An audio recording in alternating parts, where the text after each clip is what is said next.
you want to get started sewing, but you have no idea where to start or what you need. Deciding on the tools that you need to get can be so overwhelming, especially if you've never sewn before or you're new to your sewing journey and you just aren't sure because you see people like me sharing all these tools and gadgets and different things. I have collected those things over the last, my gosh, 10, 12 years.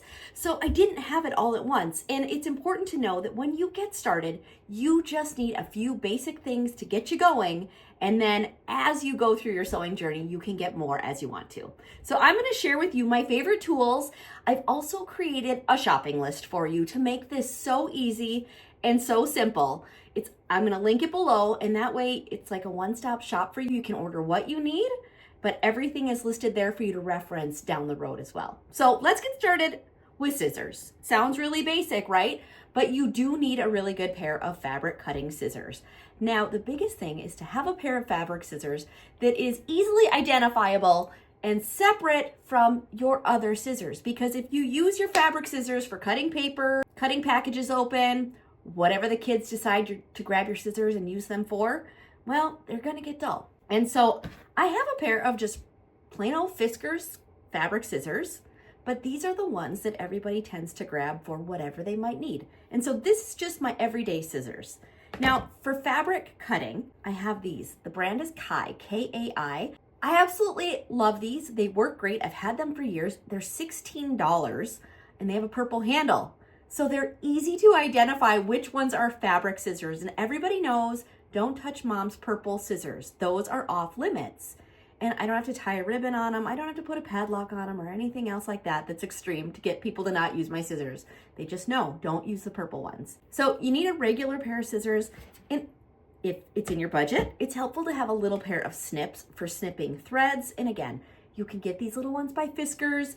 Kai makes a little snip as well that's also purple. I like to have my sewing scissors be the same. That way I know purple, that goes for me too. Fabric and like ribbon and threads and that stuff only. Don't mix it up with other things. All right, so that's scissors. Really easy, really basic. And now I'm gonna tell you, for most of my fabric cutting, I use a rotary cutter, which is what this little tool right here is. This is a 45mm rotary cutter. Now they do come in different sizes, but they all have different uses. The 45mm is the one you want. It's kind of the middle size. It's not huge, it's not tiny. This is what I go to every single day. This is an Olfa brand, but there are many brands out there. There are Fiskars, there's Olfa, other companies have their own.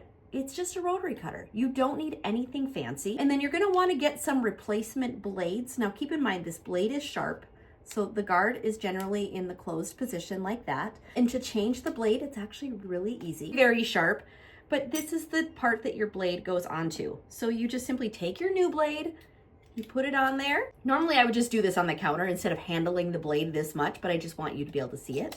And then pop it back into place and lock it. So now it's locked. The guard is up, so I can't cut my fingers. When the guard is down, that's how you use it. But I use this 98% of the time for cutting fabric. I don't cut a lot with my scissors. It all depends on what you prefer and what you're doing. You know, if you're cutting around a pattern that's really intricate, the scissors might be better. But if you're doing a lot of straight line cutting, a rotary cutter is fantastic. It's a lot faster, it's a lot more accurate. But if you have a rotary cutter, there are two things you need to go with your rotary cutter. You need a ruler and you need a cutting mat to cut on. You never want to use a rotary cutter without protecting your surface below. So keep that in mind. This is like a razor sharp blade. So be careful, keep your fingers out of the way, but you also need to protect what you're cutting on. And then a ruler, because it helps you with your accuracy. And yep, there are hundreds of rulers out there. Keep it simple. You need a 3 by 18 inch ruler. That's what this one is. 3 inches wide, 18 inches long. There are so many rulers. Don't go down the ruler rabbit hole because it can get really overwhelming. To start out, if you're new, this is all you need. One simple ruler right here. I'm gonna show you another option because I really like this brand. It's called Quilter Select, and I've linked this as well. This has got like a non-slip grip to it. So when you put it on your fabric, it stays in place, where this one doesn't, and you just really have to make sure to put firm pressure on the ruler when you're cutting along the edge. So it's up to you, but I just want to give you some options, but definitely need a ruler to start with. And I like the 18-inch one because, and again, this is what I gravitate towards 99% of the time. I'm always grabbing this ruler. I don't use my bigger ones nearly as much, but they are a nice to have down the road if I'm cutting bigger chunks of fabric and things, but these are great. Now, I said to protect your surface, right? So you need to get a cutting mat. Where did I put it? I've got one ready for you. Now this is a big old Fiskars cutting mat. This one is, what is this? 24 by 36. It's a big one. Now, this is also gonna depend on the surface that you're working on. If you have a big space, get the bigger cutting mat. I always say bigger is better because you have more surface to work with.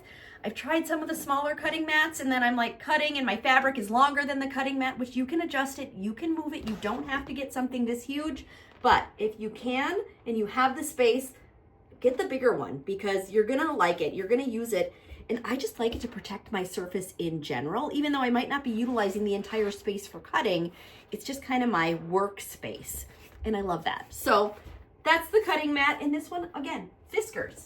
You don't need to spend a lot of money on those expensive self-healing mats. Yeah, they're great, but do you need that to get started? Absolutely not. You can get the inexpensive cutting mat to get yourself going, and you can upgrade later if you find that sewing, you're loving it and you're doing it all the time and you're using it, and maybe you're working through this mat and you find, I really do need one of the self-healing ones, but you don't need that to start. You don't have to go spend that kind of money on supplies to get yourself started. Okay, let's talk about pins and clips, all right?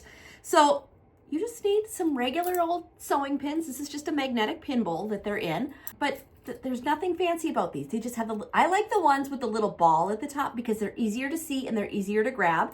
There are tons of different sewing pins out there. The other thing I like are sewing clips, and this depends. These are great for most projects, but not all projects.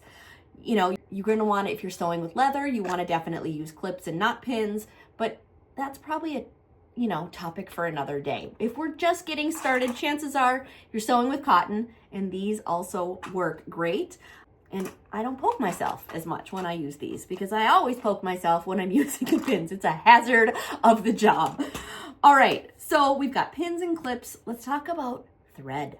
We don't all need to start with the expensive threads to get started. And there are definitely people out there that feel like the expensive threads are much better than the Coats and Clark that you can buy at Joann's. They're not wrong, but you know what? I have used Coats and Clark thread from Joann's for years and years. Now, am I dabbling into the thread world and I'm using some other threads lately, like Aurifil, which are a little bit higher quality, better threads? Yes, but you know what? There's absolutely nothing wrong with using the Coats and Clark stuff that you can just get at your local Joann's. So don't let anybody shame you into thinking that there's something wrong with this thread. It works just fine. I've used it for years. So you know what? Get what's in your budget and start there. There's nothing wrong with that. I would beware of the threads sold in like bundles on Amazon, like when you see a pack of 30 different colors of thread for $10. Those I would be hesitant on. Now, I've never used them myself, but I would be a little hesitant because I think the quality is probably quite poor. Read the reviews, check it out. Maybe they're great. I don't know.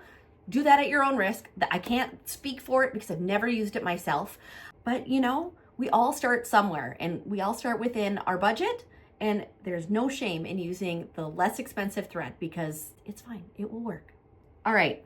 We've got thread. Since we're talking about thread, let's talk about the one thing everybody needs and everybody uses. And I don't care if you're just starting sewing or if you've been sewing for 50 years. You're still going to use this tool every time you sew probably. And that's a good old seam ripper. We all use these. Make the seam ripper be your friend because, you know, give it a cute little name. I call mine Jack. Jack the Ripper. Yeah, because your seam ripper is your friend. It's not your enemy. It's helping you learn when you make a mistake, and this helps you easily unpick those seams that, you know, sometimes inevitably we all have to unpick them, and that's okay. I've linked this Clover one for you. Just get one that has that little red ball because that's the side you use more. Like the little pointy end is for the picking, and this is for if you're truly gliding it along those seams. So get yourself a seam ripper. You need one. You're going to want to have it. And then we're going to talk about marking pens. use mine all of the time. There are a couple of different kinds that you can get. What is this one? It's by Soline.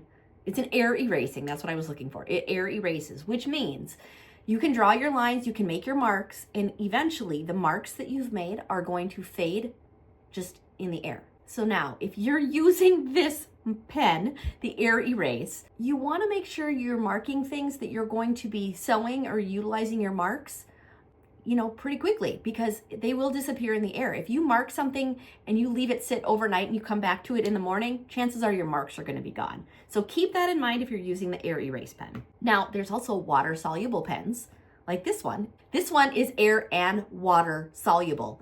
So you can use water to make it disappear quicker if you want to, or you can wait and let the air make the mark disappear. Now again, don't let this sit overnight. Don't mark things until you're ready to utilize those marks so that you can still see them when you're working on your project. And then we have heat erase pens. Now I have a love-hate relationship with heat erase pens. These are the Frixon Pilot, and I have them in a variety of colors. These are great for marking your project somewhere where the mark would never be visible. I want you to keep that in mind. Don't ever mark on the front of something. Like, don't mark up the front of your quilt. If you're marking the back of your fabric, fine. Because I've heard things from people who have used the heat erase pens who have said they've had the marks come back. They erase with heat, so you just run your iron over it, but then they come back sometimes. I've never had that happen to me, but I've heard that it has happened. So I'm always cautious as to when I'll use the heat erase pen. And if it's in a place where even if the mark came back, it wouldn't matter, then I use it.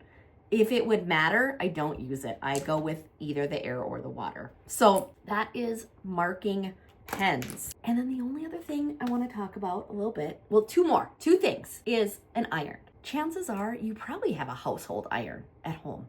That will work just fine. You do not need to go buy a fancy sewing or quilting iron.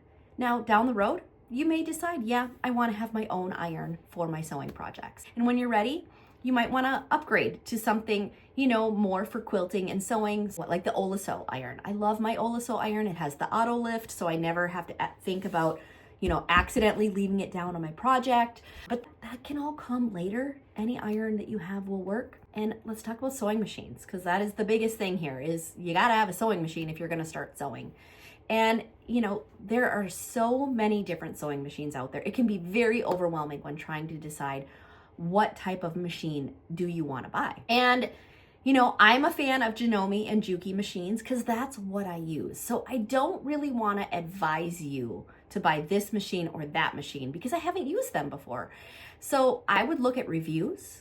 I would look at features and benefits and really decide, what do you want in a sewing machine? And if you're able, I would go to a local quilt shop and test out some machines, or a sewing machine dealer if you have one in your area. That's why they're there to help you and to help you make that decision on what you want to use it for. They're going to ask you a lot of questions, which I think is great, because then you can help narrow down, like, what do you really need as far as features and benefits? Because there are so many on so many sewing machines. One thing I would say is look for a larger throat space. You want to have room to work. You don't want something with a really tiny throat space because there's just not a lot of room in there. And you might want something that's computerized. Lighting might be important to you. There are so many different things. So I have shared some on my Amazon page. I've shared my favorite Juki Industrial, but that is a straight stitch only machine. But I've also shared some beginner Singer and Brother machines because those are quality brands that a lot of people use, and they're great machines to get you started with. And I linked a few in a variety of price points because everybody's budget is different. But something else to keep in mind, if you're just starting your sewing journey, go to thrift stores, go to estate sales. Maybe your mom, your aunt, your sister, maybe someone has one in their garage that they've had for years that they've never used. And maybe you're just not sure yet if you want to fully invest into a machine. So there's got to be someone that's got a sewing machine buried in a garage or a basement somewhere that they haven't used, that they would be more than happy to let you take and borrow and try it out. You don't have to buy brand new. So I hope this was helpful. These are the tools I recommend. This is what you need to get started. Down the road, we can talk more about the tools that are the nice to haves, but not need to have. These are your needs. These are the ones you need to really just get yourself going so you have everything at your fingertips. And if you have questions, feel free to ask them in the comments below. Again, I have linked everything to my Amazon shop for you. Just go down to the description and you can check that out. Be sure you've subscribed to our channel and click the little alarm for alerts so you are notified every time we post a new video. So thank you so much for being here. We appreciate you. We're glad to have you here. And we've got so much more great content coming your way.